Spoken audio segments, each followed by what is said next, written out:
Assalamualaikum warahmatullahi wabarakatuh. Di sini saya akan menjelaskan sedikit tentang standarisasi jaringan komputer. Tanpa berlama-lama, mari kita langsung ke pembahasannya. Pembahasan pertama adalah pengertian dasar dari TCP/IP dan OSI. OSI layer adalah standar komunikasi yang dipakai atau diterapkan dalam suatu jaringan komputer. Sementara TCP layer merupakan standar komunikasi yang digunakan pada internet untuk suatu proses tukar-menukar data dari suatu komputer ke komputer lainnya dalam suatu jaringan internet. Pembahasan selanjutnya adalah perbedaan antara OSI model dan juga TCP/IP model. OSI model memiliki 7 layer. Layer ke-7 adalah application. Layer ini berfungsi sebagai perantara antar aplikasi dengan jaringan. Protokol yang digunakan adalah HTTP, SSA, POP3, dan SMTP. Kemudian ada layer ke-6, presentation. Layer ini berfungsi untuk menentukan enkripsi dan melakukan format data. Layer kelima ada session. Session layer memungkinkan suatu komunikasi dimulai, dikontrol, atau dihentikan.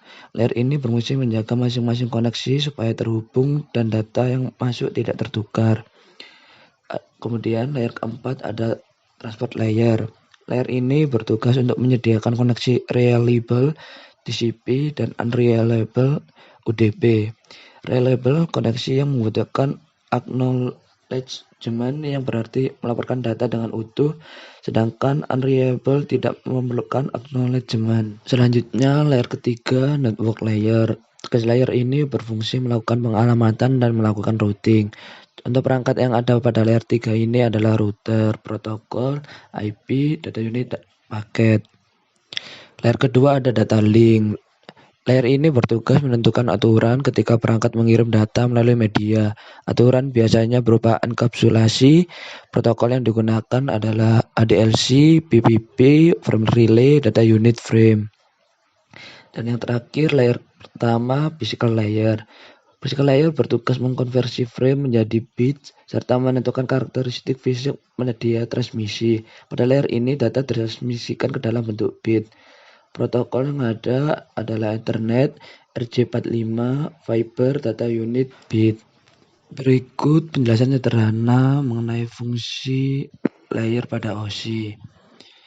Layer ke-7 menunjang aplikasi untuk berkomunikasi melalui jaringan. Layer ke-6 memformat data sehingga dapat dikenali oleh penerima. Layer ke-5 membentuk koneksi, kemudian memutuskan ketika seluruh data telah terkirim. Layer ke-4 mengatur flow control, acknowledgement, dan mengirim ulang data jika diperlukan. Layer ke-3 menambahkan alamat jaringan pada paket. Layer kedua menambahkan MAC address pada paket, dan layer pertama mengirimkan data melalui media transmisi. Pembahasan selanjutnya adalah mengenai keuntungan menggunakan OSI model. Yang pertama, OSI model adalah model umum dan bertindak sebagai alat panduan untuk mengembangkan model jaringan apapun. Yang kedua, OSI model adalah model berlapis. Perubahan satu lapisan tidak akan mempengaruhi lapisan lainnya, asalkan antarmuka antar lapisan tidak berubah secara drastis. Keuntungan ketiga, OSI model dengan jelas memisahkan layanan antarmuka dan juga protokol. Oleh karena itu, sifatnya fleksibel. Protokol di setiap lapisan dapat diganti dengan mudah tergantung pada sifat jaringan. Keuntungan keempat, mendukung layanan berorientasi koneksi dan layanan tanpa koneksi. Keuntungan kelima, model OSI memungkinkan implementasi kebijakan keamanan pada berbagai lapisan untuk melindungi data dan infrastruktur jaringan. Selanjutnya adalah mengenai TCP/IP model. Pada model TCP terdapat 4 layer. Yang pertama adalah network access layer. Lapisan ini terhubung dengan hardware komputer yang berfungsi untuk mengirim data di dalam satu jaringan dan menggunakan alamat fisik.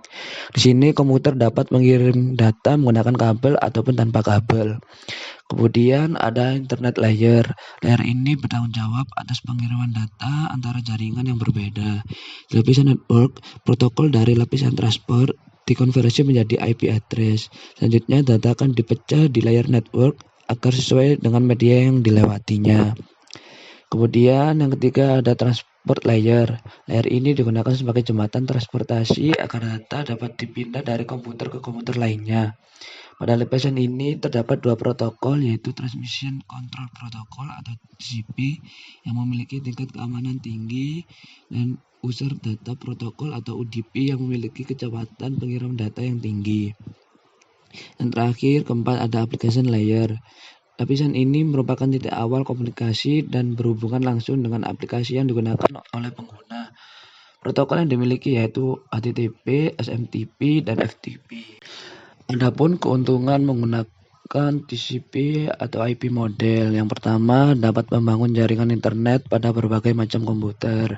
Yang kedua, mendukung pengiriman data dengan jenis yang berbeda. Ketiga, memudahkan pekerjaan sistem operasi secara independen. Keempat, secara ringan dan tidak menyebabkan komputer mudah bermasalah, terutama pada jaringannya. Kelima, tidak memerlukan bantuan ahli. Dan keenam, memiliki arsitektur klien server yang tepat. Selanjutnya adalah network protokol. Penjelasan protokol yang ada pada OSI model dan juga TCP model. Yang pertama ada Serial LAN Internet Protocol atau SLIP. Model OSI memungkinkan implementasi kebijakan keamanan pada berbagai lapisan untuk melindungi data dan infrastruktur jaringan. Kedua, ada Simple Mail Transfer Protocol atau SMTP, protokol yang umum digunakan untuk pengiriman email. Protokol ini digunakan untuk mengirimkan data dari komputer pengirim email ke server email penerima. Ketiga, ada Hypertext Transfer Protocol atau HTTP. Protokol yang digunakan oleh World Wide Web atau WWW. HTTP mendefinisikan bagaimana suatu pesan bisa diformat dan dikirimkan dari server ke klien. Keempat, ada Telecommunication Network atau Telnet, protokol jaringan yang digunakan di koneksi internet atau Local Area Network. Kelima, ada File Transfer Protocol atau FTP, protokol internet yang berjalan di dalam lapisan aplikasi yang merupakan standar untuk mentransferan file komputer antar mesin dalam sebuah internet network.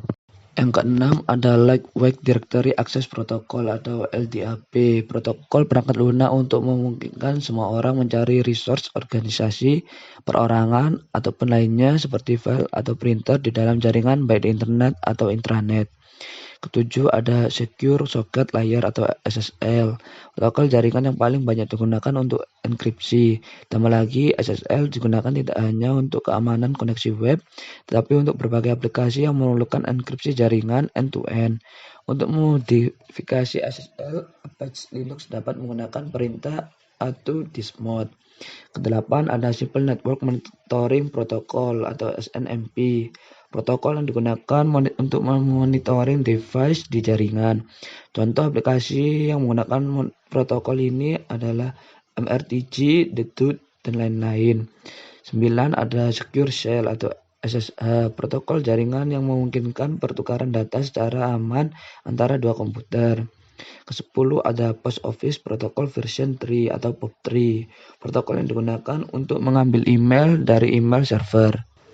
Ke-11, ada Internet Message Access Protocol atau IMAP, protokol standar untuk mengakses atau mengambil email dari server.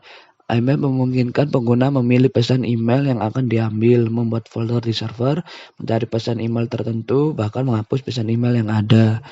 Selanjutnya 12, ada Internet Control Message Protocol atau ICMP. ICMP utamanya digunakan oleh sistem operasi komputer jaringan untuk mengirim pesan kesalahan yang menyatakan sebagai contoh bahwa komputer tujuan tidak bisa dijangkau. 13, ada Point-to-Point Protocol, protokol enkapsulasi paket jaringan yang banyak digunakan pada Wide Area Network atau WAN. Ke-14, ada Domain Name System atau DNS, Distribute Database System yang digunakan untuk pencarian nama komputer, name resolution di jaringan yang menggunakan TCP, IP, Transmission Control Protocol atau Internet Protocol. 15, atau yang terakhir ada HTTPS, versi aman dari HTTP, protokol komunikasi dari World Wide Web. Itu saja pembahasan singkat mengenai standarisasi jaringan komputer dari saya. Jika banyak kekurangan saya mohon maaf. Terima kasih telah menonton.